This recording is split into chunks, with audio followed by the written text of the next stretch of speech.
guy's front lit up at the nail salon. Looks like it's gonna light up all the way down. Probably think about pulling him out. There are a couple of words that people always use when they feel like their profession was the only one that they were ever meant to have. And I know it sounds corny, but I always felt that that was what God wanted me to do. That was my purpose. It was just, it was a calling, and I absolutely loved every minute of it. Chris Anderson spent thousands of those minutes fighting fires. He didn't know that he only had a few minutes of firefighting left when he arrived on scene that October night. At one point inside the building, surrounded by flames, he did have a premonition that, thankfully for him, never came true. My captain and I got trapped, so that I was standing in my living room. It was very real to me. And I was looking out of our window and watching the chief's buggy pull up, and the captain, the chief, getting out to come inform my family. It was just a very real feeling. What actually happened was other firefighters guided Chris and his captain out of the burning building. He ended up in the alleyway, spraying water into a pair of windows. His firefighting career was now just seconds from being over. Right above the two windows, the bricks bulged out about 6 inches, and I spun on my right knee to get my back to the building to get behind my fire truck. From seeing the bulge, within a second and a half, I was hit by bricks. As soon as I got my back to the building, that building was down. Command, we had a collapse on B side. Collapse on B side. Declaring the Mayday, we had a collapse. Mayday. Chris Anderson, called to be a firefighter, now buried under a collapsed wall of brick. When I shifted my shoulder, there was a small hole that opened up by my left wrist. And I stuck my hand out and waved and yelled that we were alive. His team got him out and into an ambulance. He called his wife, Heather, from inside. He just said, I got thumped.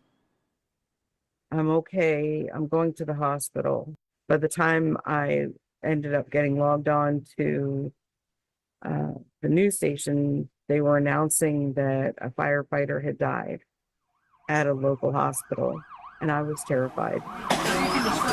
Heather got to the hospital and then followed her nose. There's a certain smell that goes along with the structure fire.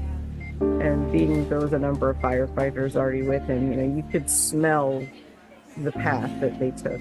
Heather told me that Chris looked like a tank had run over the left side of his body. He'd actually torn muscles in his arm, shoulder, and ribs, and suffered a traumatic brain injury. But when he spun on his right knee to turn from that building, he tore all the cartilage away, making a return to firefighting impossible. Battered and bruised, he'd held on to life, but his career, his calling, had slipped through his fingers. Chris, how would you describe what your life has been like the last 10 years? Definitely the first 18 months to 2 years, you did nothing but go to doctor's appointments 8 hours a day, 5 days a week.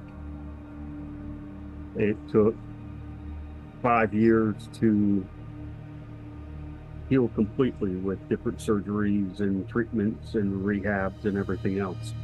When that fire happened, I crawled into a bottle for 3 years.